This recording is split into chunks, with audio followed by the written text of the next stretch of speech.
Hello and welcome to District 57 MasterClass. I'm Beth Bolhofer, your PQD. I am so honored today to be hosting, and it is really incredible because I'm hosting a good friend of mine who is from my club Lakeview, and I'll be doing an introduction in a moment. But before I start and get into the details of what we're presenting today, I'm going to remind everyone about the MasterClass program and what we're doing here. So I'm going to share my screen. If you come to District 57 website, d57tm.org, this is our home website for the whole district. And here we have a lot of really incredible resources. And if you come to member resources, the first item on the list is the Masterclass in Communications and Leadership. This is a program we just launched this year, and it has incredible resources. So come on out.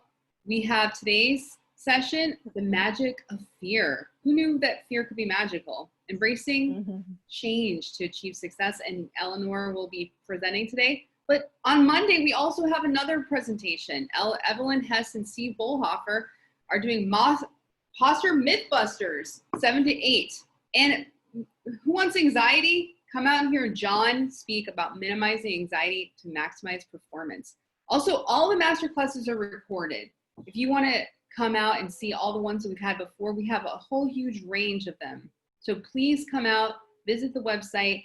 And if you have a masterclass that you want to present, email us at masterclass@d57tm.org and we'll get you on the roster. All right, now that I'm done plugging the masterclass, let's get to the session today.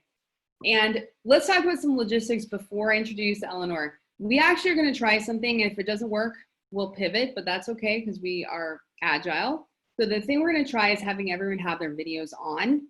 That way, Eleanor can actually see the audience and see them reacting and smiling or laughing or crying or whatever's going to happen. Let's not, maybe not too much crying.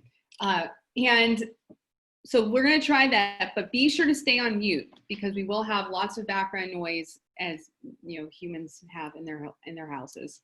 And so let's try it. And if it doesn't work, if we start seeing jitter, I will ask people to turn off their video unless you're participating in an exercise with Eleanor on screen. But otherwise, let's just see what happens. All right, let's get to the introduction of our speaker today. Eleanor Lumsden. Did I say it right? Yes, that's good. Teaches strategies to help companies inspire, engage, and retain their best talent while fostering diversity and inclusive workplaces. I think this is something that's on top of mind for everybody right now. She has over 20 years of experience. She started when she was 5 of professional development, and including as a lawyer, law professor, and founder of the Eleanor Lumsden Counseling, or Consulting, I should say. Through her employee engagement work, Eleanor simplifies challenging concepts into manageable takeaways. She is a tenured law professor at the Golden Gate University and currently serving as a visiting professor at Nova School of Law in Lisbon, Portugal. We're honored to have her coming from a whole nother continent, all the way from Europe. And so we're really, really pleased today. So Eleanor, I'm going to turn it over to you, and maybe you can give us a little idea of how the flow of events will happen and when people should participate and that kind of thing. Yes. Okay, sounds good. Sounds good. Hello, everyone. It is wonderful to see you all. I see that we're steadily increasing our participants. Thank you for joining me. And I hope this will be a great class. I will be sharing my screen with you. I have a PowerPoint that's prepared for today. And I have an agenda. We'll go through the agenda. We'll be doing a poll at some point. My plan is to speak for about 20 minutes. And go through the slides, and then for the workshop to become more interactive. So the poll that I've talked about, there's another quiz, and we're going to add discussion. And then if you have any questions, as I'm speaking, the way that we talked about having this work is that you should feel free to send your questions through the chat, and Bet will be picking them up. And at certain points, Bet, you can interrupt me at any point, please. At certain points, we'll be stopping so that I can answer questions because I do want this to be interactive, okay? So without further ado, I will begin.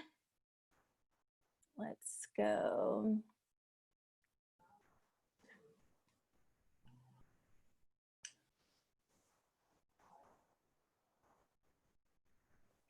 Excuse me for one moment.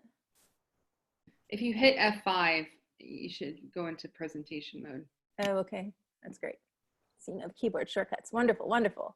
And I'm going to minimize this so that we can see the screen. Okay, so the topic for today, the magic of fear, embracing change to achieve success.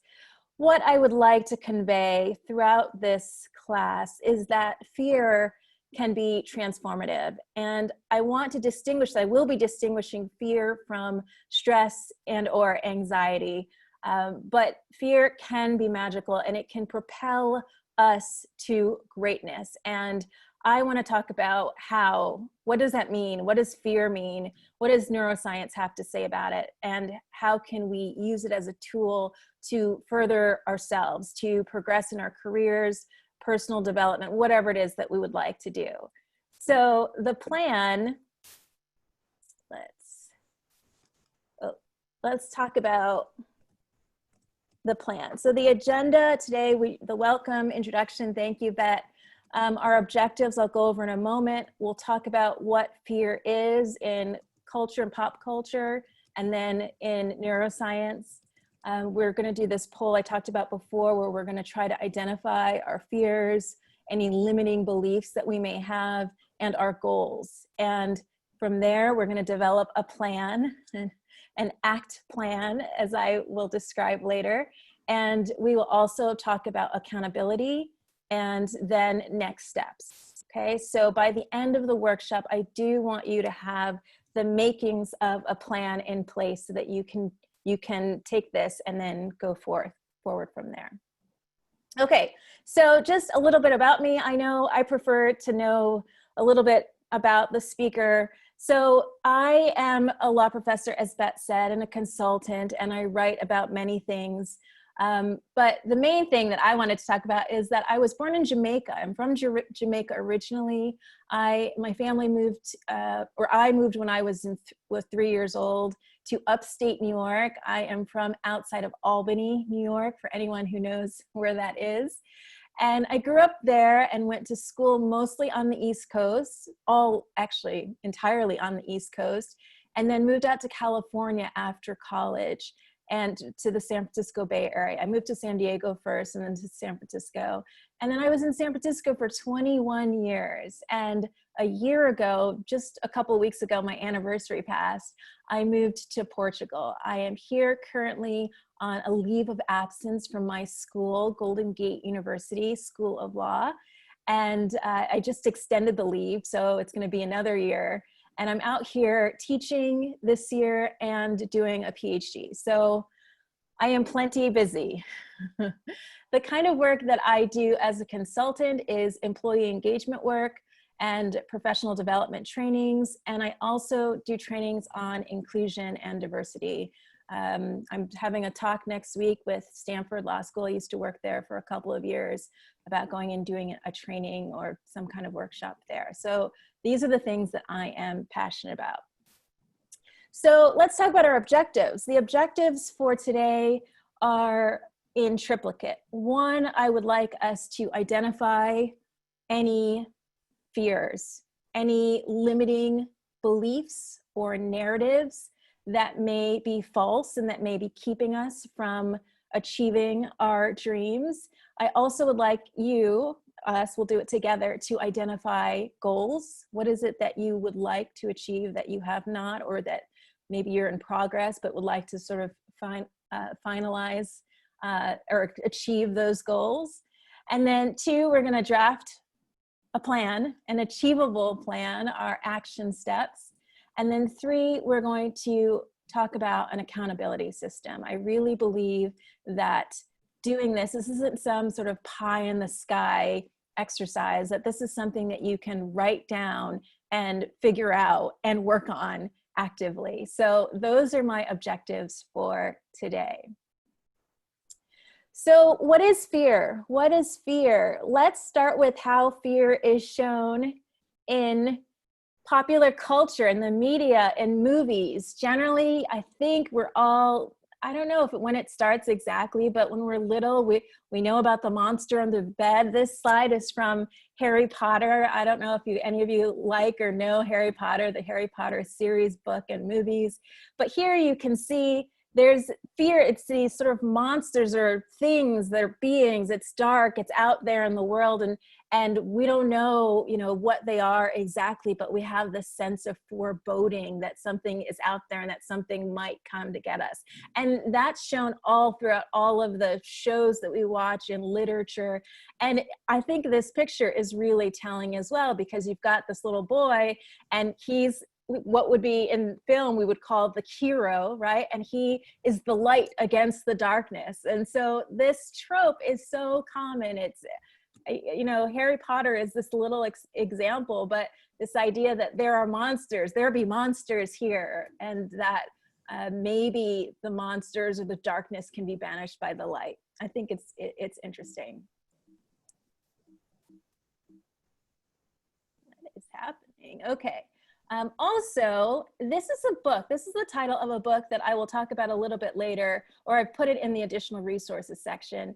That is actually a great book and got me out of a really tough time back in 2016.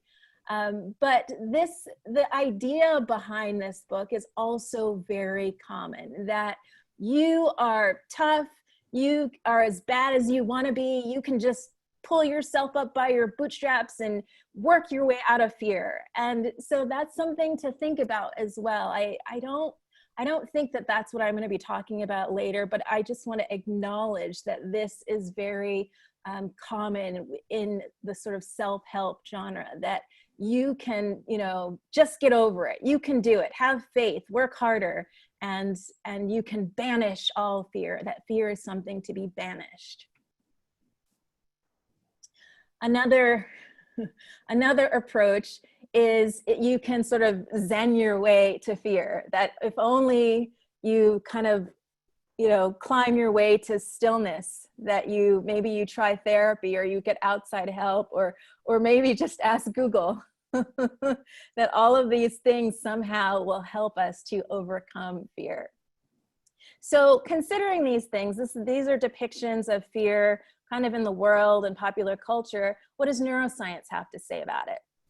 Well, neuroscience says, well, for the answer to what is fear, we have to look to our brains, that our brains hold the answer, and that the answer is specifically found in the cortex and the amygdala, these two areas in the brain. Now, I am not a neuroscientist. I have read books on fear and on the brain. I was part of a neuroscience working group when I was at GGU for probably about 3 or 4 years.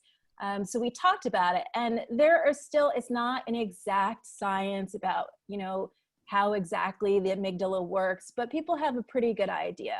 And what they've come to, scientists, researchers have come to, is that these areas of the brain are responsible for a range of emotions or bodily physical responses that are essential to our survival or for us to adapt to our environment. So what does that mean? It means that fear is a real thing. It's a real thing.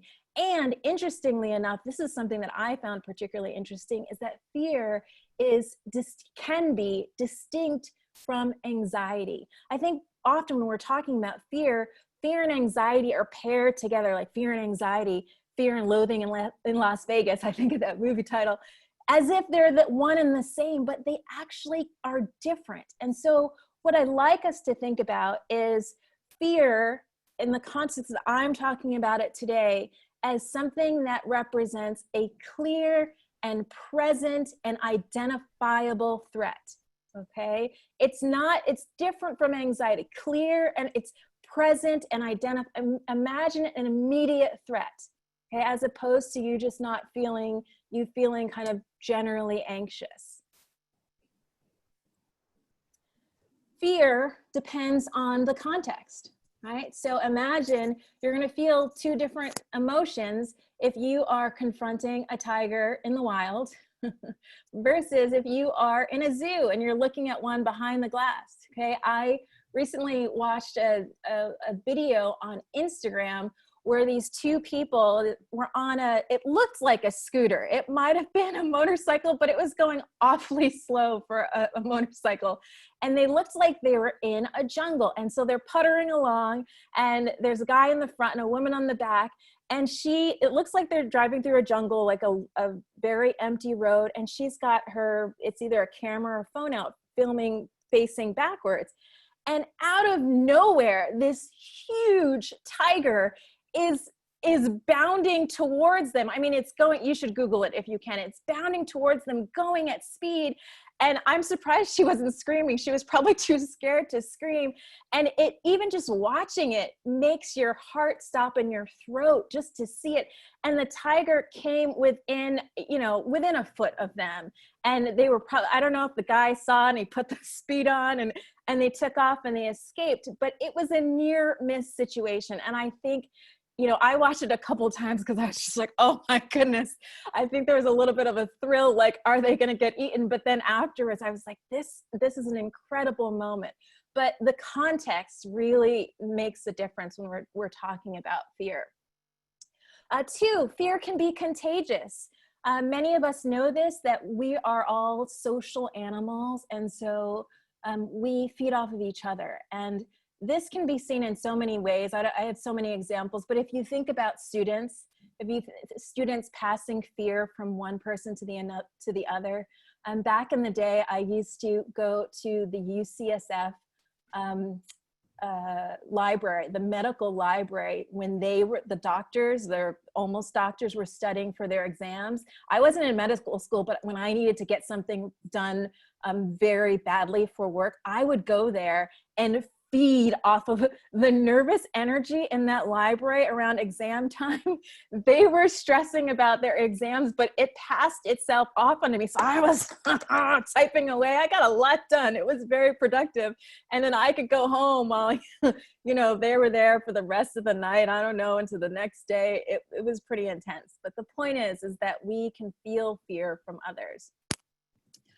Fear can help you focus. This is all from the research. I provide all of the books and the videos that I take all of this from, so later you can take a look at it yourself. But fear, in the context that I talked to you about before, the immediate identifiable threat, can help you focus because it's so present that you are not going to be focusing on other things. As opposed to anxiety, you can live with a low level of, or even high level of anxiety, but have other things going on that provide a distraction. Fear, as I'm talking about it, can help you focus. And then the last thing is that fear can help us become more efficient, because the kind of fear that I'm talking about is the fight or flight fear, where you feel like there is no other option. Like if you were in a job that was very stable, and your supervisor came to you and said that if you don't shape up by next week, you're going to be out of a job, and you're depending on that job for everything in your life, there can be this feeling of immediacy that is different than if someone says, well, you have your employee review is coming up, and if you don't shape up, we'll give you another 2 years to figure it out. You still might be afraid, but it's that immediacy of the first situation that I'm talking about, that kind of fear, next shape up or next week you're out of a job, can really focus you in a particular way. So the thing, if summing up all of this, is that we can consciously condition ourselves to be more active and less passive in the face of fear. This is not my quote. This is taken directly from this whole area that I do not have time to talk about. But again, I provided the resources if you want to look it up, called cognitive behavioral therapy. Cognitive behavioral therapy. And it essentially says that we can take these concepts and use it to do things, to become active participants in changing or interacting with our fear. Okay, so I would like, this is the time for the poll, and I think I'm gonna ask Bet to sort of chip in here, but essentially these are the questions that I would like you all to consider. Okay, question 1 is, considering the definition that I just gave you, what are some, look at your own life, what are some clear, present, and identifiable threats or beliefs that you may be experiencing that may be holding you back? I'm going to separate that out, okay? Clear and present identifiable threats or fears, okay, on the one hand, and or limiting beliefs. I'll give you an example. So a threat is you're going to be fired tomorrow. It has to be identifiable and immediate, present and identifiable. Not something like I'm generally unhappy with my life, or I wish I could travel the world at some point. That's not what I'm talking. Clear, identifiable, immediate. Okay, and then on the other hand, what are some limiting beliefs that you may be holding about yourself? Forget where they come from. That's a whole other class, not my area. But think about limiting beliefs or narratives that you have in your head. So for example, I'm just not a good public speaker. I will never be. I'm afraid. I'm an introvert, so I can never do anything sort of public facing. I am not good at math. I can never make money. Okay, what are any of those narratives? Think about those. Number 2, who or what is making you think, currently, not in your past, making you think that you cannot move forward? So in this case, I'm asking you to think about, is it yourself? Is it family or friends? Is it coworkers? What is it that's keeping you from doing the thing or things that you want to do? And then number 3 is, what would you do if you didn't have the fear? If you didn't have the false or limiting narratives about yourself, that I'm not good at math, I can't speak in front of people, I can't make money, what would you do? If you took those beliefs, those fears away, just for a moment, what would you do? And I want you here to think, to be audacious. So I've given you a poll with answers, options that you can choose, but you can also just write down anything that comes to your mind, even if it's not in the poll, and then I would love for us to talk about it. So maybe we can just take a couple of minutes. I'll launch the poll now. Okay, thank you, Beth. Sure.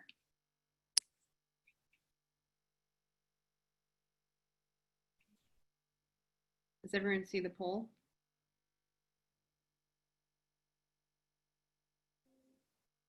Yes. Okay, great. Thank you. Let's just take a couple of minutes.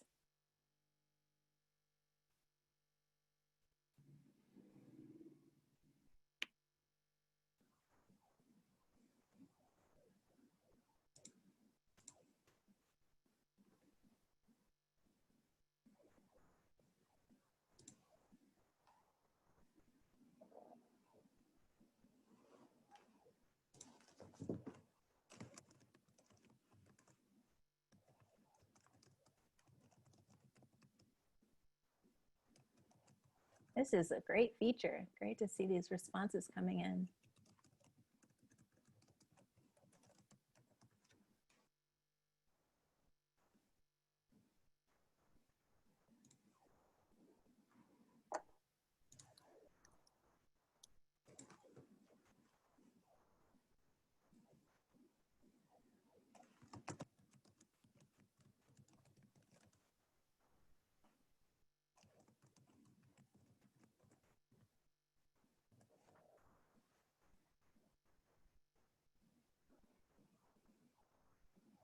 So we're at 18 of 25.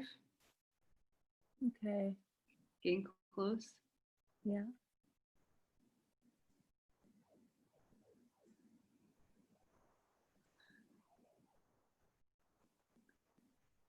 And if you don't see an option on the poll, please just put it in chat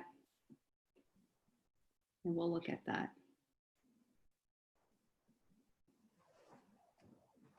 So Bet, will the results show up once it's finished? I think I have to share it. Okay. Yeah, actually, can you share it on your side? It only says end poll, Mm-hmm. which 19 of 25 voted. 30 seconds. 76% voted. Oh wait, Super. there's 27%. Maybe we should. Let's go ahead and end it. Yeah. Okay. Oh, 20. we just got some more people. Okay, 5 more seconds.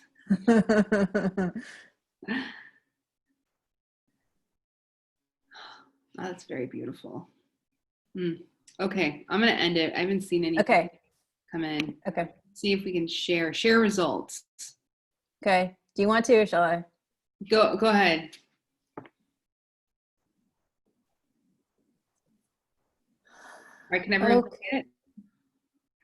It says, yeah, attendees are now viewing poll results. Okay. Okay, so it looks like failing is the biggest. What are some clear present identifiable threats or beliefs? So failing, that is maybe a belief at work or at school is number one. Number two is other. So maybe we'll need to hear from people to talk about what the other might be. Getting divorced, or there are other things.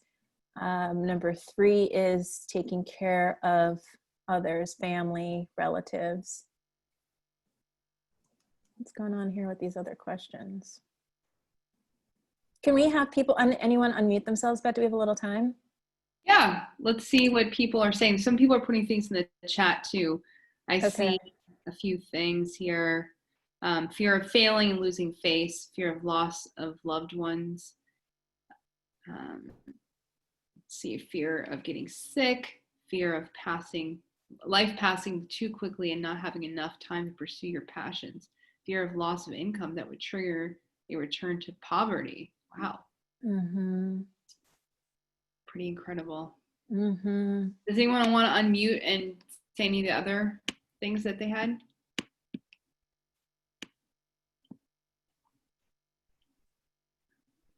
Oh, we're shy. Is everyone shy? You're public speaking? You're public speaking. This is a manageable group. Please don't be shy. Okay, I can go. Thank you. I picked the other. Yes. Getting divorced. But I'm not really getting divorced from my wife. I'm thinking about getting divorced from my current job. I'm thinking about, I know I look very young, but I'm thinking about retirement. And then when I retired, maybe I still thinking about some income. So my wife can buy some expensive handbags. So I'm also thinking about in number 3, I'm thinking about maybe I can be a paid public speaker, but if I don't get the world champion, then I probably cannot be a paid public speaker. That's my fear. So the number 2 is me. My wife said I can retire and she can raise me, but so it's very simple-minded, but yet seem very complicated. Thank you. Thank you for sharing. Thank you. Others? Yes, Miss Doris? Yes. At first, I thought, fear is just something that we are afraid to, which will impose danger to our life, and versus stress. Stress is you just feel, just tied up and may not have any danger. Yes. And now for the fear, I can sum it up to the fear of losing, either in money, people, or health, everything that you treasure, that's pressure to your heart. Yes. Yeah, so I think the most of the time it's ourselves who's preventing us moving on. It's true. It's the internal thought that hinder us, but if we have any mentor or coach that explain to us how we can solve the problem, then may not have any fear anymore. Yes, that's so correct. Thank you so much for sharing. You're welcome. That's very wise. Are there others? Yes, Mr. Phillip. Hi, I'd say my greatest fear is committing to a path which I don't or won't enjoy too much. So it prevents me from getting started in the first place. I don't even know if I like it or not. Yeah, absolutely. Your fear of sort of, you know, a lot of times we're living in this kind of medium place where we're not amazingly happy, but we're not amazingly sad, but we're somewhere in the middle, and it's a comfortable place. And maybe it feels very, this is the idea of change, is that you feel afraid to step out into the unknown and maybe lose position. Here, you're not totally happy, you're not totally sad, but you're at least a little bit comfortable. Whereas to kind of step out of that is really difficult. I understand that completely. Good. Any others? Jordan also, he has his hand up right there. Go ahead, Jordan. Okay, yes. Hello, everyone. So I think that for me, there are two fears. The first fear is that whatever I want to achieve actually works out. I feel sometimes like we fear our own personal greatness. And a lot of the times that is really, that ties into like a fear of action. For me personally, what I've recognized what I do a lot of planning, and I spend so much brain work on the planning. And then when it's actually time to take a step to move forward on the first action step, I'm drained, I'm mentally drained. So I'm saying, okay, maybe I have to do more planning, and then it just becomes a cycle. So fear of it actually working and fear of taking action.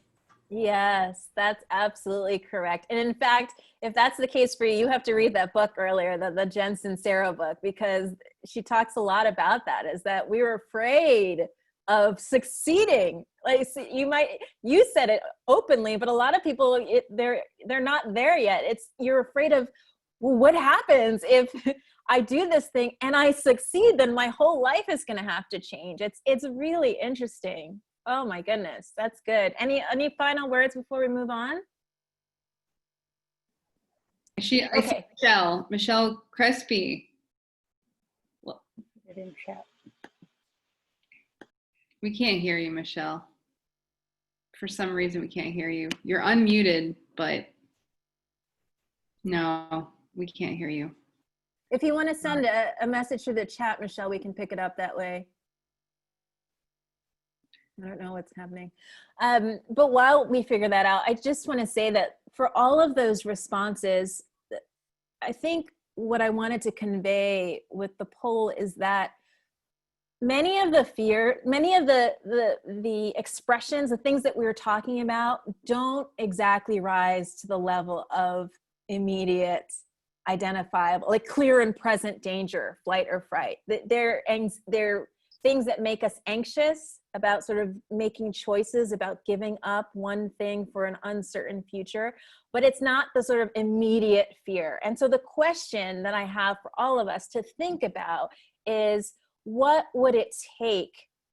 What would it take to either put yourself in that sort of fight or flight position, not completely, but even just a little bit, like one little step in order to achieve the goals that you want? And you have to have a goal that you want badly enough.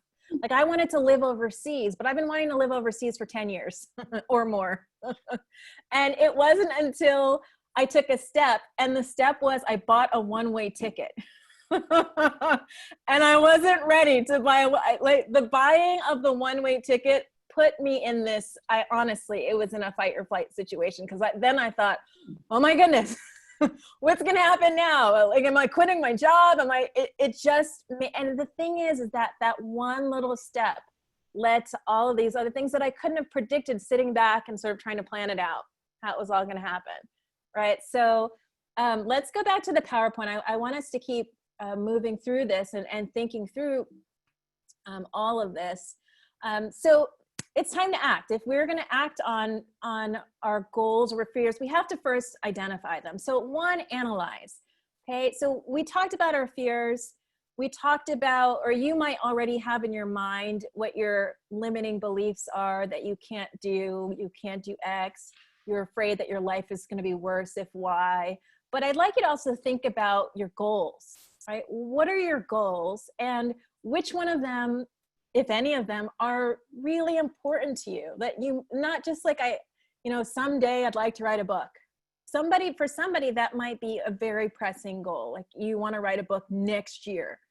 But what if you had to, for yourself, and I'm asking you now just to take a pen or paper, or to do this on your own, is to think, you may have already done it, but to write it down would be really good, is to analyze the goals that you have and to figure out, rank them. Which ones are the most important for you to think about or to try to accomplish now?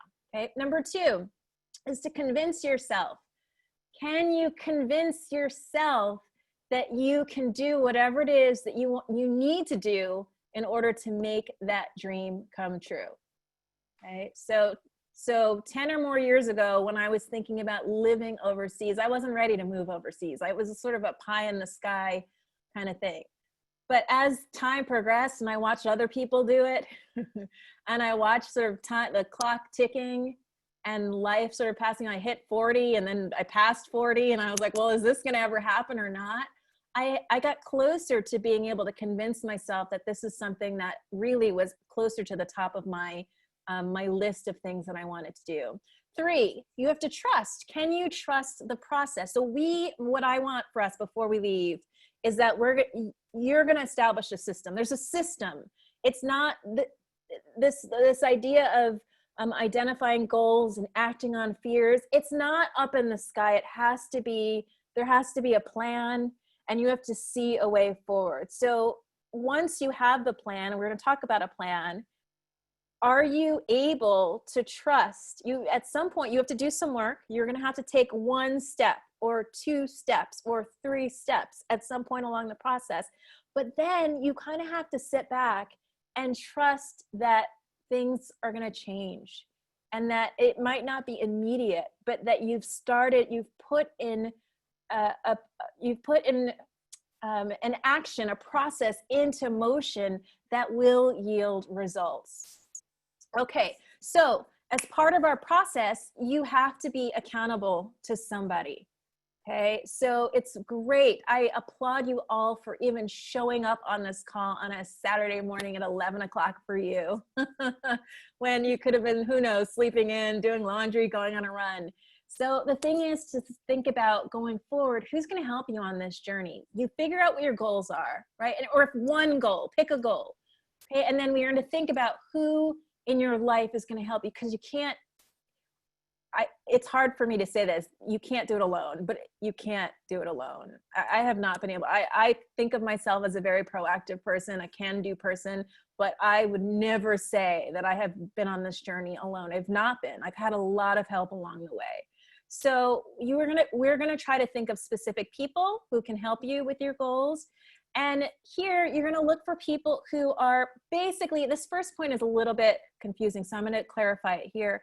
You basically want someone who is roughly in the same place as you. And by that, I mean that someone is, let's say that you're at the start of your journey of thinking about, okay, I've had these goals forever, but now I want to act on them. Now I'm ready to take the step to join an organization that's going to help me improve my public speaking skills. You're going to want to find people who we're at the same mindset as you, as that they also have decided, I'm tired of sitting around.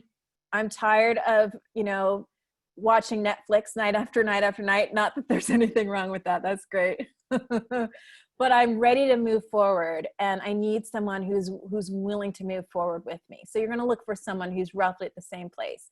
You need someone who's willing to set specific dates and times with you to talk, to meet on person and online, virtually. You just need to set up a time. I'll give you an example. I have an accountability partner who is not even someone that I know well. He lives in the UK. He's a friend of a friend of a friend of a friend. Like, he's very many friends removed from me. We're so different in terms of age, occupation. Well, we're both lawyers, but both, disaffected lawyers. And he and I, because this friend connected us, because we were talking about our separate journeys to this one friend, he put us together. And for the past, probably since January, we've been meeting on WhatsApp every 2 weeks when we can, on a Friday at 1 o'clock it's usually less than 30 minutes, 20 minutes when we squeeze in time to talk about, he talks about what he wants to do in the world. I talk about what I want to do. And then we weigh in on each other's journey. And for me, it's refreshing to talk to someone else about their problems and to try to put on a problem-solving hat for his problems. And he says the same thing about me. So he's supportive. He's a great accountability partner. He doesn't judge. He's supportive. He sends me links. He puts me in touch with people, and I do the same thing. So the question is, do you have anybody like that in your life already? I'm guessing you maybe that they're there already, but there's a chance that you might need to make some new friends. I'm not saying that's definitely the case, but maybe you might have to. So I have a plan, 3, 2, 1 accountability plan. So right now, if everyone can take out your pens or pencils or whatever, and I'd like you to try this little experiment. I want you to write down right now the names of 3 people who might, you don't know, but who might be accountability partners for you, an accountability partner, okay? You're not choosing them now. You're just writing down 3 names. Let's say that you can't come up with 3 names, 3 people. If you can't come up with 3 names, write down the names of 2 organizations or groups that you might join to meet people who might be like-minded, people who might have the same goals. I'll give you an example. Toastmasters is an example of an organization where people want to improve their speaking skills, their presentation skills. Another organization is the National Speakers Association, NSA. People who want to take their speaking careers to the next level, who want to become paid speakers and are very serious about it. There are other types of organizations or community groups that may have nothing to do with your goals. I think about athletic groups, but they may have to do with your exercise goals, right? If you want to become better at cycling, right? That you join, I just joined this app called Strava, where I'm looking for a cycling group that's not super intimidating in my area here in Portugal, right? And the thing is about joining groups is that you meet people, and you never know with the people that you meet how they may intersect with your passions. You might be meeting to go cycling with this group every Saturday, and someone in the group might be the president of some company that might have you come in and talk to them about whatever it is.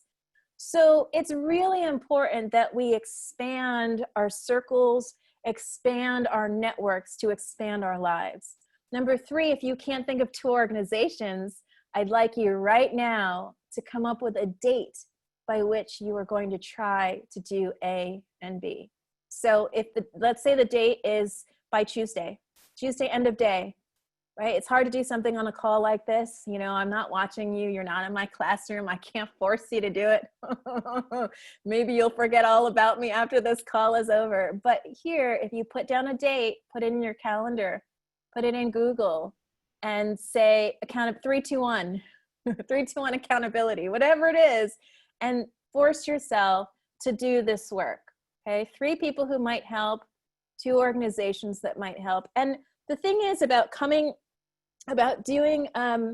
choosing accountability partners is hard. And I tell you, I did this work a couple of years ago, and it was a really challenging process, but I wouldn't have gotten through it unless I started it. I found out through the process that people that I thought who were really supportive were not the right people.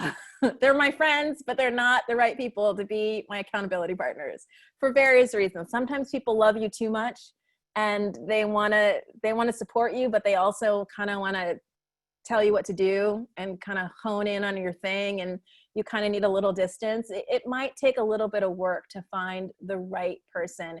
But like I said, I found this person kind of out of the blue who is outside of my immediate circle, and he's been fantastic.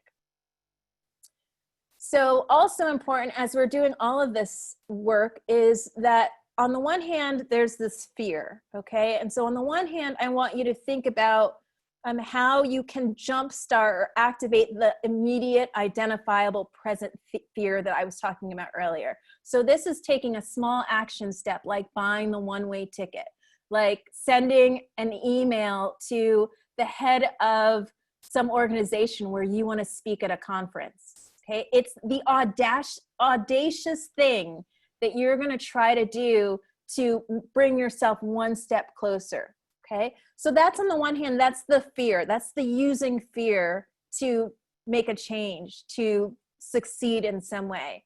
But then on the other hand, you have to acknowledge, we have to acknowledge that there is stress and anxiety that also must be managed. And so this is another little poll for us to do. This is, you're going to do this on your own right now. Do you get enough sleep? All of these things are essential to managing stress and anxiety. Do you get enough sleep? They say the recommended is 7 to 8 hours. Do you do that? They also say you're supposed to go to bed at the same time, wake up at the same time. If you do, plus 5 points. Do you get enough exercise? Plus 5 points. Do you, this is a big one for me, set appropriate boundaries? Do you know when to say no? Can you say no? This is an ongoing struggle for me. I want to say yes to a lot of things, but I can't. I'm really busy. And I want to do so much, and I love doing a lot of things, but you have to protect your sanity. How are you going to accomplish anything? How are you going to go after that audacious big goal, or even just a small goal, if you are unable to tell people, and without being rude, without being mean, I cannot do this right now. You can explain if you want to, but it's even better if you don't. I just don't have the bandwidth to do this right now. Can we talk someone found me on Facebook and essentially wants me to be her international relocation expert. And she wants to talk now. And I'm like, I can talk to you at the beginning of August. Take it or leave it. I'm sorry, I can't do it.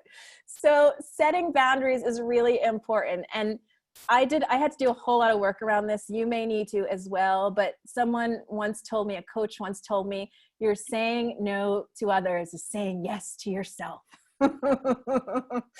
Okay, do you put your own mask on first? You know that warning on airplanes, if you get into trouble, if the airplane gets into trouble and you're traveling with children, you're supposed to put your own mask on first, because if you don't, then you can't help them. So it's really important for those of us, or you who are carers, who take care of other people. It's in your life, you're in your, blood to take care of others. You have to put your own mask on first. So if you are struggling, if you are not managing your own stress and anxiety, you cannot be fully helpful to other people. Do you ask for help? Do you ask for help? I don't do this a lot. I don't want to burden people. So I'll try to sort of slog along and not say anything. It's a bad move. 5 points if you know how to ask for help, and you do ask for help when you need to. How's your nutrition?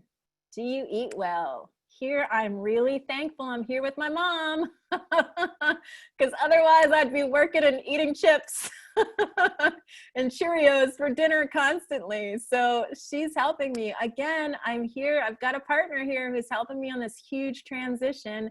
I don't know what I'd do without her. So it's really important to eat well. Do you use your free time effectively? I love Netflix. I really do. And in these pandemic times, it feels like it's just all we can do to get out of bed sometimes. But sometimes if you want to do something new, you have to manage your free time better. So I actually quit Netflix. I quit Netflix regularly. I'll just be honest with you, be very transparent. But I quit it most recently 2 weeks ago, because I have some real things that I need to get done in the next month and a half. And every day it's a struggle to not reactivate my account. But I found that by not doing so, I cleared some mental space to get ideas about how to tackle some problems. It was kind of out of the blue. And it's because I didn't have that mental space, because on top of sleeping and, showering, whatever it is that we're doing in pandemic times, I was also watching a ton of movies and great content on Netflix. So I had to step away from it.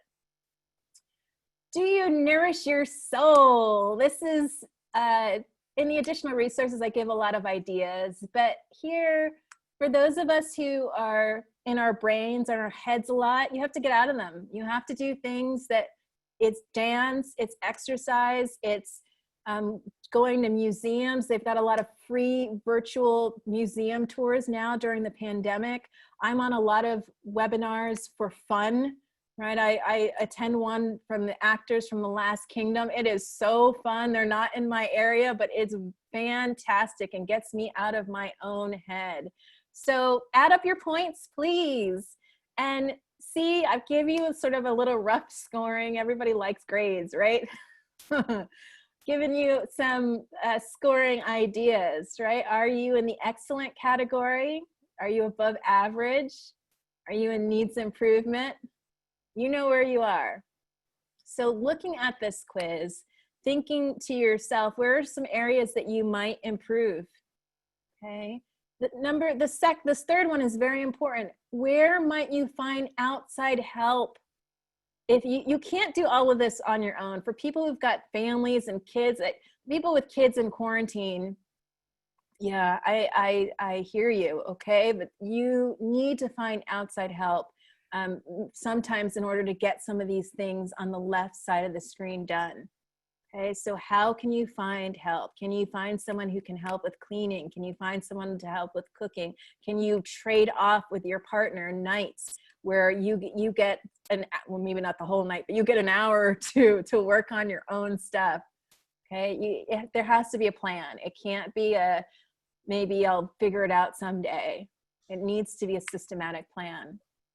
Oh my goodness, I'm at time. So I'm essentially, I talked a lot and kind of quickly there, but I would like to open it up, if it's okay, Beth, for questions. And I just want to say that this is a process. I like talking about this because this is a process that I have done myself over and over again. And since 2016, that's when I started my business. I was in a really bad place before that, a really terrible place at work, just in my life. I was really unhappy. And I read that Jen Sincero book, the one with the yellow cover, which really is a fantastic book. And I made a decision to change. I made a decision to be audacious with my choices. I made a decision. I would see a conference that was being held that I had never attended. There's this really big legal conference that lawyers have been attending. It's a global conference. They attend it every year for, you know, their entire legal careers. I'd never attended before. And the first time I decided to attend, it was in Rome. And I decided that I wanted to be a panelist or a speaker on one of their top panels. And so I sent out emails to 3 panels, and I grouped those panels, the emails into, this is really challenging, I'm never going to get on this panel. This is a medium shot, and this is a probably low risk panel. I didn't get on the low risk panel. The medium panel people never got back to me. And the reach, the one that I said, there's no way they're going to call me, they said, we'd love to have you on the panel. So the point is that if you are willing to try this, to implement your system, and that you're willing to face the fear that you just never know, you're going to surprise yourself. In the Jen Sincero book, she talks about getting to a place where you do something and you're so kind of surprised by the results that you have to like laugh out loud. It makes you like giggle to yourself. It's like an ugly laugh because you can't believe that you got away with the thing that you just did. And the thing is to remember that a lot of people don't do these things. A lot of people don't do the audacious things. They don't send the emails. They don't make the calls. They don't write the book. They don't show up to the talent office and film a video to see if they can become an actor. And those little steps, it's a step at a time, can really change your life. So with that, I'm going to stop in a moment and just invite you, anyone, to ask any questions or to talk.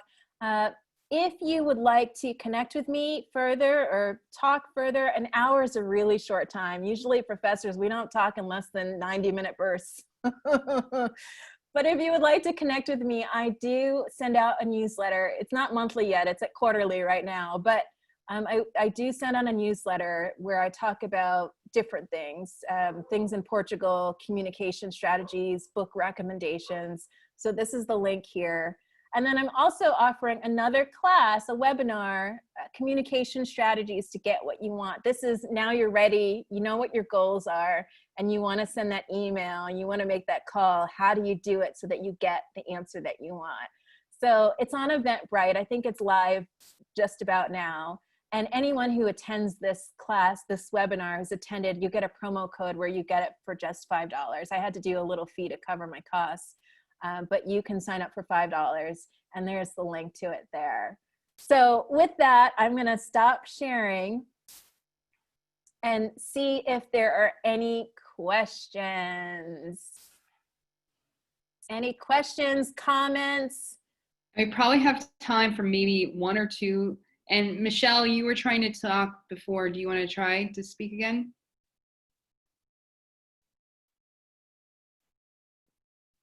Now you just muted yourself. No. Sorry, Michelle. So I want to clarify something that I think is kind of mind-blowing.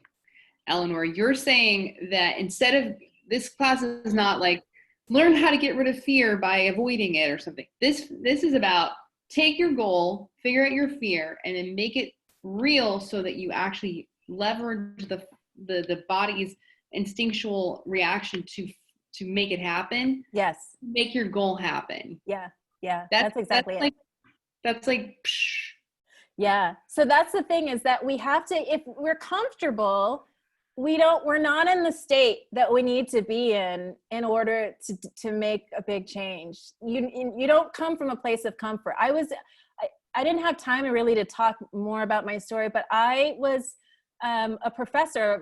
A professor is a fairly comfortable job, and I was right before tenure, and there were comments like, you might not get tenure, and not getting tenure at a school is a really big deal, because it doesn't mean that you can just go to another school. It means that your school rejected you, which puts like a permanent black mark on your record.